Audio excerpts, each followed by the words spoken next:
అధ్యక్ష, ఈ పెగాసస్ మీద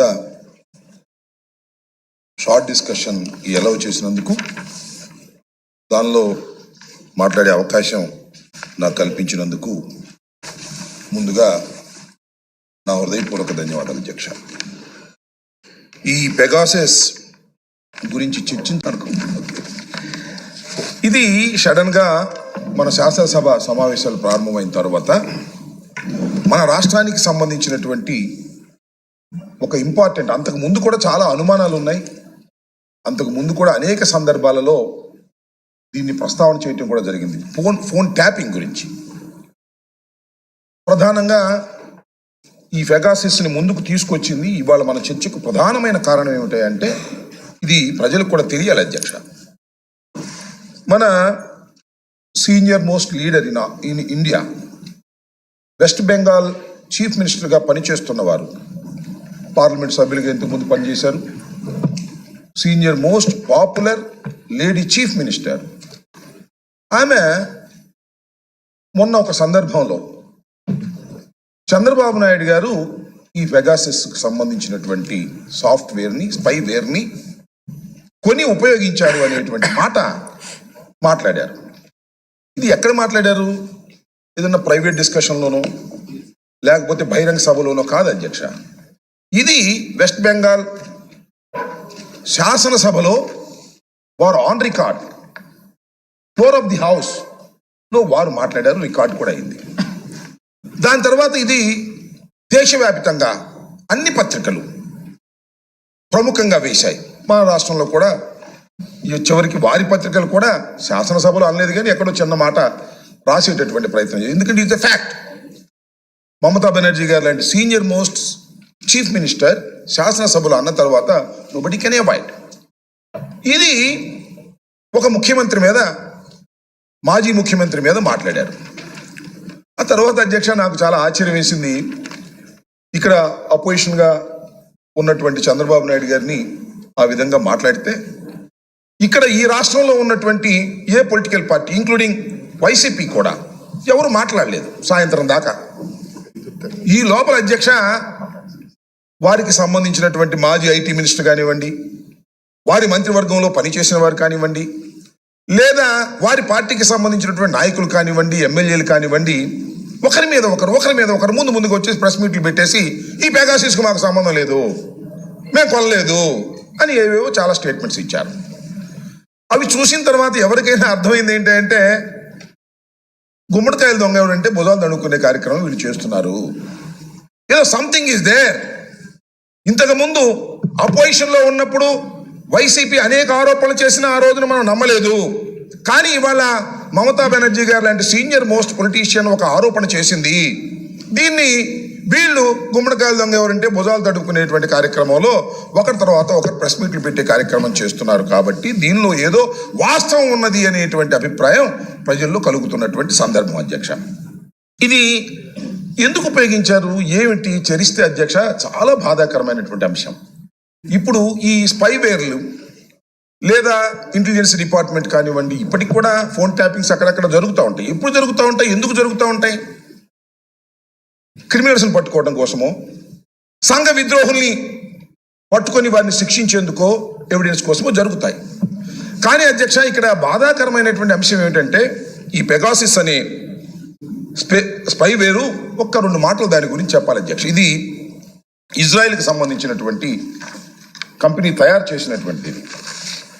దీనిలో ఉన్న గుణాలనండి, సద్గుణాలనండి, చెడ్డ గుణాలని ఏమిటంటే, ఒక మిస్డ్ కాల్ ఇచ్చేస్తే చాలు, నా ఫోన్కి ఒక మిస్డ్ కాల్ ఇచ్చేస్తే ఆ సాఫ్ట్వేర్ దీనిలో ఎంటర్ అయిపోతుంది. ఎంటర్ అయిపోయిన తర్వాత మనం ఎప్పుడు ఏమి మాట్లాడుకున్నా అది వాళ్ళు వినొచ్చు, నెంబర్ 1. రెండవది, మనం వాట్సాప్లో ఏమైనా పంపించినా కూడా వాళ్ళు చూడవచ్చు. దీనిలో ఏదైనా డేటా ఉన్నా కూడా అది చూడవచ్చు. అంతేకాదు అధ్యక్ష, బ్యాంక్ పాస్వర్డ్లు కానీ లేకపోతే మరొక పాస్వర్డ్లు కానీ అవి కూడా చూడవచ్చు.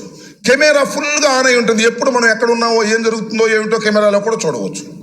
ఇన్ని సదుపాయాలతో వాళ్ళు తయారు చేసినటువంటి సాఫ్ట్వేర్ని, ఇక్కడ కీలకమైన అంశం ఏంటంటే, చంద్రబాబు నాయుడు గారు ఆయన అధికారంలో ఉన్నప్పుడు దాన్ని కొని దాన్ని ఉపయోగించాడు. ఎవరి మీద ఉపయోగించాడు?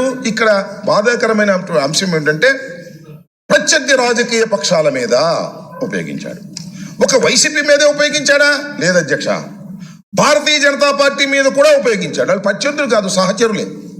సహచరులైనా కూడా వారి మీద ఉపయోగించారు. ఎందుకు ఉపయోగించారని చెప్తున్నానంటే, ఆ రోజున 2018లో ఇక్కడ అధ్యక్షులుగా ఉన్న బీజేపీ అధ్యక్షులుగా ఉన్నటువంటి కన్నా లక్ష్మణ్ గారు, అప్పుడు హోంమంత్రిగా ఉన్నటువంటి వారికి, కేంద్రంలో హోంమంత్రిగా ఉన్న వారికి ఆయన కంప్లైంట్ చేశాడు. ఏమని? అయ్యా, చంద్రబాబు నాయుడు గారు మా ఫోన్లు అన్నీ కూడా ట్యాప్ చేస్తున్నారు, ట్యాప్ చేసి మా రహస్యాలు తెలుసుకోవడానికి ప్రయత్నం చేస్తున్నారు, దీని మీద ఎంక్వైరీ చేయమని. అందువల్ల నేను భారతీయ జనతా పార్టీ అంటున్నాడు అధ్యక్ష. అంతేకాదు అధ్యక్ష, చివరికి వైసీపీకి సంబంధించినటువంటి వ్యక్తులు అందరి ఫోన్లు ట్యాప్ చేసే కార్యక్రమం చేశారు, వాళ్ళ వీక్నెసెస్ కనుక్కోవడానికి. అధ్యక్ష, ఇక్కడ ఒక విషయాన్ని నేను చాలా స్పష్టంగా చెప్పాలి. చంద్రబాబు నాయుడు గారు అధికారంలో ఉన్నప్పుడు ఆయనకి చాలా సఫిషియెంట్ మెజారిటీ ఉంది అధ్యక్ష. కానీ 23 ఈ పార్టీలో నుంచి, వైసీపీ పార్టీలో నుంచి తెలుగుదేశంలోకి తీసుకున్నారు. అవసరం ఆయనకి? ప్రభుత్వం పడిపోతుందా? కాదు. ఎందుకంటే ప్రత్యర్థి రాజకీయ పార్టీని భూస్థాపితం చెయ్యాలి, జగన్మోహన్ రెడ్డి గారిని మళ్ళా ఎదక్కోకుండా చెయ్యాలి, ఆయన కాన్ఫిడెన్స్ ని దెబ్బతీయాలి. 67 మంది శాసనసభ్యులు నేను గెలిపించుకుంటే 23 వెళ్ళిపోయారు, నా పని అయిపోతుంది అనేటువంటి ఒక మానసికమైన స్థితికి నెట్టాలి అనేటువంటి ఒక కుట్ర. సరే, అఫ్ కోర్స్ జగన్మోహన్ రెడ్డి గారి గురించి వారికి తెలియదు కాబట్టి ఇలాంటి విషయాలు లెక్క చేయకోకుండా ఒంటరిగా పోరాడే తత్వం ఆయనకి ఉందనే విషయం ప్రజలు ఇప్పుడు అందరూ గమనించారు. 23 వెళ్ళిపోతే వెళ్ళిపోయారన్నా చూద్దాం అనేటువంటి పద్ధతుల్లోనే పనిచేశారు తప్ప, ఏ రోజున అయ్యో వెళ్ళిపోతున్నారే, ఏం జరుగుతుంది ఏమిటి అని గందరగోళ పడినటువంటి సందర్భమే లేదు. మీరు ఏందబ్బా ఇంతమంది వెళ్ళిపోతున్నా, ఈయన అలాగే పాదయాత్ర చేసుకుంటూ వెళుతున్నాడు, ఏమవుతాం ఏమిటని మేము భయపడిన సందర్భాలే ఉన్నాయి తప్ప, ఈ సందర్భం కాబట్టి నేను చెప్తున్నా అధ్యక్ష, ఈ 23 తీసుకోవడానికి కారణం లేదు. కేవలం జగన్మోహన్ రెడ్డి గారి టీముని, వైఎస్ఆర్ కాంగ్రెస్ పార్టీని చిందర వందర చెయ్యాలనేటువంటి ఒక కక్షతో తప్ప మరొకటి కాదు అని మనం చేస్తున్నాం అధ్యక్ష. అయితే ఇక్కడ 2 విషయాలు చెప్పాలి. చంద్రబాబు నాయుడు గారి రాజకీయ నేపథ్యం ఏమిటి? చంద్రబాబు నాయుడు గారి రాజకీయ నేపథ్యం, ఫైట్ చేసి గెలుస్తాడా? లేదు. ఎన్నికల్లో పోరాడి గెలుస్తాడా? లేదు. ఎదుటి వారి బలహీనం తీసుకోవటమో, లేకపోతే వారిని దొంగ దెబ్బ తీయటమో, కుట్రలు చేయటమో, లేకపోతే 2-3 భుజాన చెయ్యి వేసుకొని వారి భుజాల మీద ఎక్కి నడవటమో తప్ప స్ట్రైట్ గా రాజకీయాలు చేసి అధికారంలోకి వచ్చినటువంటి సందర్భం చంద్రబాబు నాయుడు గారి జీవితం మొత్తంలో ఒక్కసారి కూడా లేదనే విషయాన్ని చెప్పడానికి సందేహించడం లేదు అధ్యక్ష. ఎందుకంటే వారు అనేక సందర్భాల్లో పోటీ చేశారు, అనేక సందర్భాల్లో అధికారంలోకి వచ్చారు, అధికారం నుంచి పోయారు. కానీ అధ్యక్ష, మొన్న మాత్రం కేవలం ఒంటరిగానే వచ్చారు. ఎన్ని వచ్చినాయి అధ్యక్ష? 23 సీట్లు మాత్రమే వచ్చాయి. ఇవాళ మళ్ళా వాళ్ళని వెళ్ళి కలుపుకోవడానికి ప్రయత్నం చేస్తున్నారు. సరే, అది వేరే అంశం అనుకోండి. ఇక్కడ ఎప్పుడు కూడా కుట్రలు కుతంత్రాల ద్వారా మాత్రమే తన అధికారాన్ని నిలుపుకోవాలనో, తన అధికారాన్ని పొందాలనో ప్రయత్నం చేసేటటువంటి ఒక రాజకీయ ఎత్తుగళ్ళు కలిగినటువంటి మనిషి. ఇతన్ని అంటారు జగన్మోహన్ రెడ్డి గారు లాంటి వాళ్ళని, రాజశేఖర రెడ్డి గారు లాంటి వాళ్ళని, ఎన్టీ రామారావు గారు లాంటి వాళ్ళని ఏమంటారంటే they are all mass leaders. వాళ్ళకే ఓటేస్తారు డైరెక్ట్గా. రాంబాబు గారికి ఓటేసామని అనుకోరు. మేము జగన్మోహన్ రెడ్డి గారికి ఓటేస్తున్నాము అని చెప్పేసి రాంబాబు గారిని గెలిపిస్తారు, గుడివాడ అమర్నాథ్ని గెలిపిస్తారు. కానీ చంద్రబాబు నాయుడు గారు అలాంటి మాస్ లీడర్ కాదు. ఏం లీడర్ అయినా మ్యానిపులేటర్ అనేది ముద్ర. నేను ఇవాళ కొత్తగా శాసనసభలో చెప్తున్నటువంటి అంశం కాదు. విషయాలన్నింటినీ కూడా మేనేజ్ చేసుకుంటూ అధికారంలోకి రావడానికి ప్రయత్నం చేసే వ్యక్తి ఎన్నిసార్లు అధికారంలోకి వచ్చిన విషయాలను మేనేజ్ చేస్తూ, మోసం చేస్తూ, దగా చేస్తూ, వెన్నుపోట్లు పొడుస్తూ, ఇలాంటి పెగాసస్ లాంటి వాడి అధికారంలోకి వచ్చినటువంటి సందర్భాలే తప్ప డైరెక్ట్ గా ఫైట్ చేసి అధికారంలోకి వచ్చిన సందర్భాలు లేవు అనేది చరిత్ర చెప్పినటువంటి సత్యం అధ్యక్ష. ఇక్కడ ఇంకొక వ్యక్తి పేరు ప్రస్తావన చేయడం నాకు ఇష్టం లేదు. ఎందుకంటే దిస్ ది అగస్ట్ హౌస్, వ్యక్తుల పేర్లు ప్రస్తావన చేయటం సమంజసం కాదు. అప్పుడు ఇంటెలిజెన్స్ చీఫ్ గా ఉన్నటువంటి వ్యక్తి, నేను అనేక సందర్భాల్లో అప్పుడు శాసనసభ్యుని కాకపోయినా నేను చెప్పాను అధ్యక్ష, ఆయన ప్రభుత్వ ఉద్యోగిలాగా పనిచేయలేదు, తాకీ బట్టలు వేసుకున్న వ్యక్తిలాగా పనిచేయలేదు, ఆయన కేవలం పచ్చ చొక్కా వేసుకున్నటువంటి తెలుగుదేశం లీడర్ లాగా ఆ రోజున పనిచేశారు అని ఆ రోజునే చెప్పాం, ఇవాళ చెప్పింది కాదు. ఆ తర్వాత వైసీపీ ప్రభుత్వం వచ్చింది, వారి మీద యాక్షన్ తీసుకునే కార్యక్రమాలు చేస్తున్నారు. దానికి ఎక్కడా కూడా న్యాయ వ్యవస్థలు కూడా శభాష్ ముందుకు పో అనేటువంటి సందర్భాలే తప్ప మరొకటి కాదు. ఎంక్వైరీ జరుగుతా ఉన్నది. నేను ఎందుకు ప్రస్తావన చేస్తున్నానంటే, దెన్ అప్పుడు ఉన్నటువంటి ఇంటెలిజెన్స్ చీఫ్ ఇలాంటి కార్యక్రమాలన్నీ చేశారు. ఎమ్మెల్యే దగ్గర, నా దగ్గర కూడా ఒకసారి అధ్యక్షుడు, నేను ఎమ్మెల్యే కాకపోయినా ఒక మా కులానికి చెందినటువంటి ఒక డిఎస్పీ వచ్చాడు. నేను రాంబాబు గారు ఏంటి సంగతి, మీకు ఆర్థికంగా ఎలా ఉంది ఏంటి అంటే, ఆర్థికంగా బాగా దెబ్బతినిపోయామండి, ఏం లేవండి అంటాం కదా.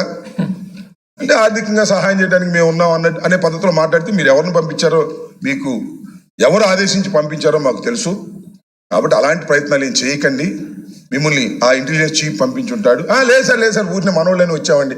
ఇలా ట్రిక్కులు వేస్తూ వచ్చి శాసనసభ్యుల్ని కానీ వైసీపీ నాయకుల్ని కానీ బుట్టలో వేసుకొని తద్వారా జగన్మోహన్ రెడ్డి గారి పార్టీని ఏదో ఒక విధం చేయాలనేటువంటి ప్రయత్నం చేసినటువంటి సందర్భాలు చాలా కోకొల్లలుగా ఉన్నాయనేది నాకు తెలుసు కాబట్టి, ఎక్స్పీరియన్స్ కాబట్టి నేను చెప్తున్నాను అధ్యక్ష.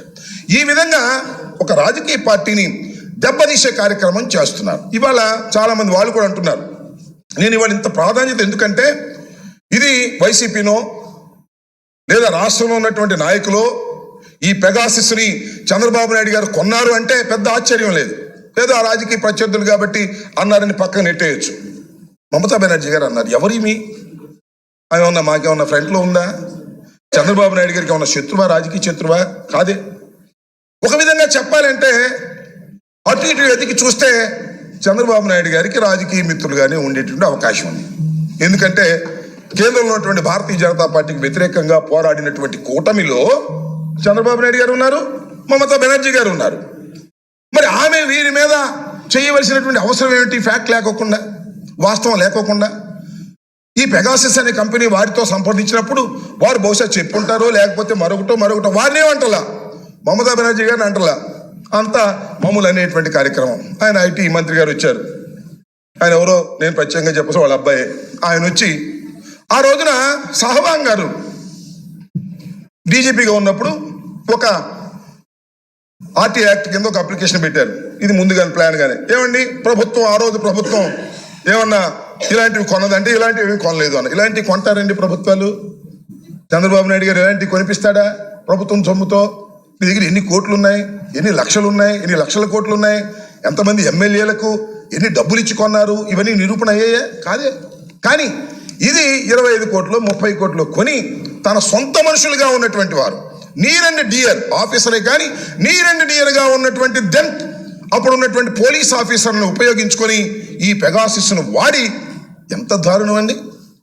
నువ్వు ఎదుర్కో దమ్ముంటే, రాజకీయంగా నీకు సీనియారిటీ ఉంది, జగన్మోహన్ రెడ్డి గారిని కానీ మరొకరిని కానీ ఓడించడానికి ప్రయత్నం చేయి, తప్పులేదు. కానీ జగన్మోహన్ రెడ్డి గారు ఎవరితో మాట్లాడుతున్నాడు, ఎమ్మెల్యేలు ఎవరితో మాట్లాడుకుంటున్నారు, ఎవరెవరు మాట్లాడుకుంటున్నారు, ఇవన్నిటినీ కూడా రికార్డ్ చేసి విని దానికి వ్యతిరేకంగా పనిచేసినటువంటి కార్యక్రమాలు, దుర్మార్గమైన రాజకీయ కార్యక్రమాలు చేసినటువంటి వ్యక్తి చంద్రబాబు నాయుడు గారు అంటాం సందేహం లేదు. నేను అడుగుతా ఉన్నాయి వాళ్ళ చంద్రబాబు నాయుడు గారిని, ఇలాంటి చర్చ జరుగుతుంది, ఇది దురదృష్టకరమైన చర్చే కాదని అనడం. కమాన్ రండి, మీరు శాసనసభకు రండి, శాసనసభలో దీనికి సమాధానం చెప్పండి. శాసనసభలో సమాధానం చెప్పుకోకుండా ఇంటికాడ కూర్చొని వారి చేత వీరి చేత ప్రెస్ మీట్లు పెట్టించేటటువంటి కార్యక్రమం కూడా చేసేటటువంటి ప్రయత్నం చేస్తున్నారు. ఇది సరైనటువంటి విధానం కాదనేది నా అభిప్రాయం అధ్యక్ష. కాబట్టి ఇది మేమేమి చేయలేదు, మాకేమీ సంబంధం లేదు అనేటువంటి మాటలు మాట్లాడేటటువంటి ప్రయత్నం ఇవాళ బుకాయించేటటువంటి ప్రయత్నం చేస్తున్నారు. ఇది సమంజసం కాదని కూడా ఈ సందర్భంగా నేను చెప్తున్నా అధ్యక్ష. ఇంకో మాట కూడా మాట్లాడుతున్నారు, సభలో చర్చించడం సరైన విధానమే కాదు, ఈ పెగాసిస్ మీద ఎందుకు చర్చించకూడదు? ఇంత పెద్ద ఆరోపణ.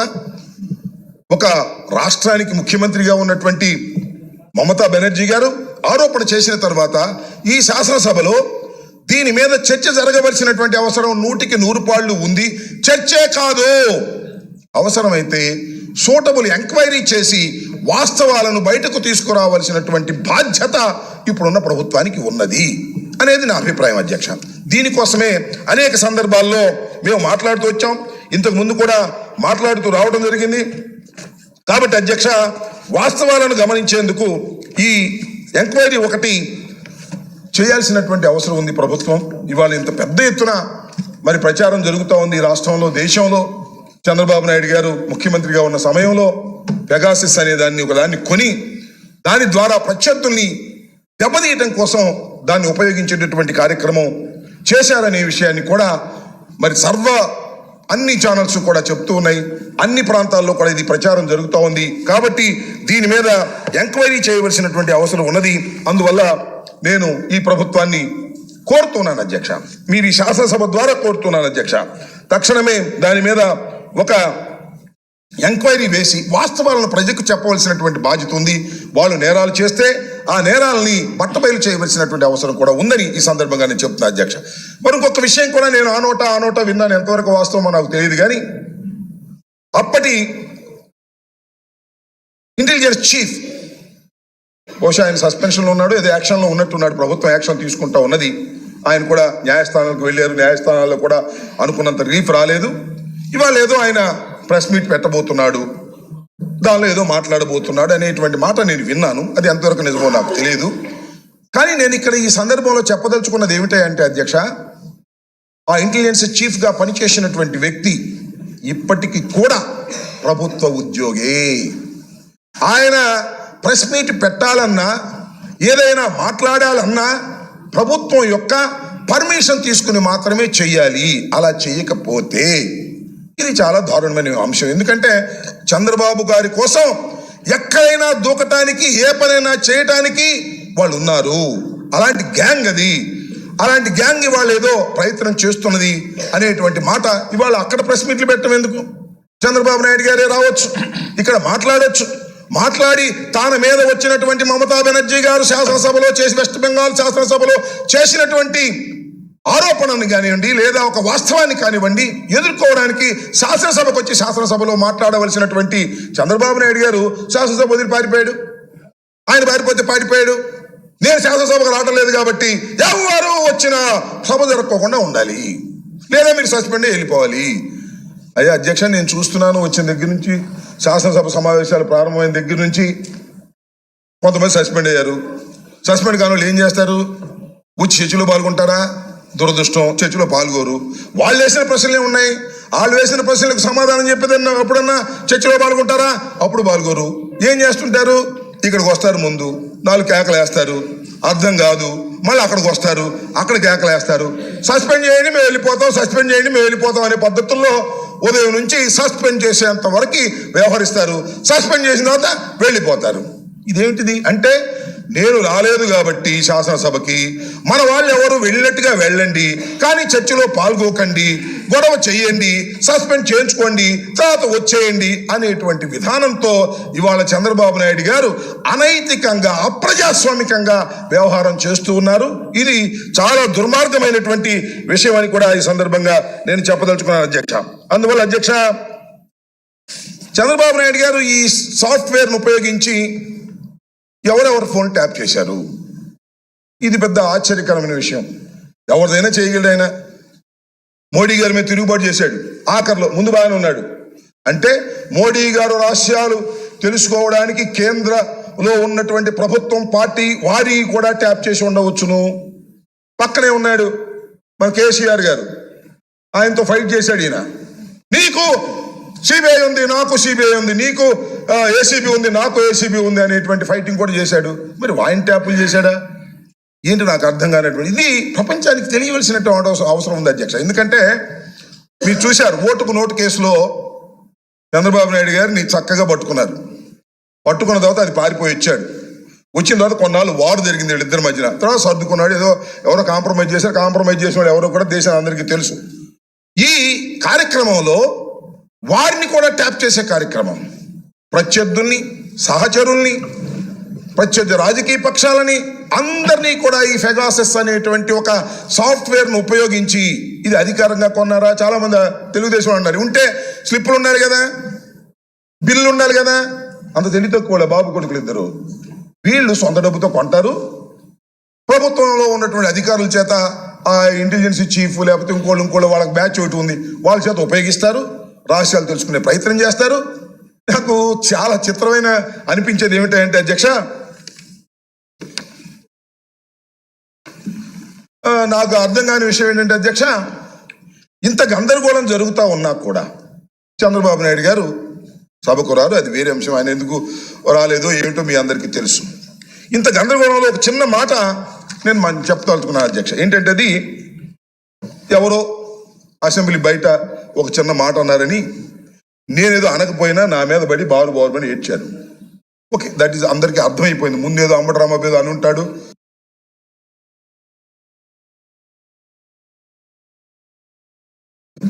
Mamata Banerjee is not a small leader. నీలాగా అందరూ ఉంటారని అనుకోవచ్చు చంద్రబాబు నాయుడు గారిని మనం చేస్తున్నా. ఒకరి కోసం అబద్ధాలు ఆడవలసిన పని మమతా బెనర్జీకి ఉంటుందని నేను అనుకోను.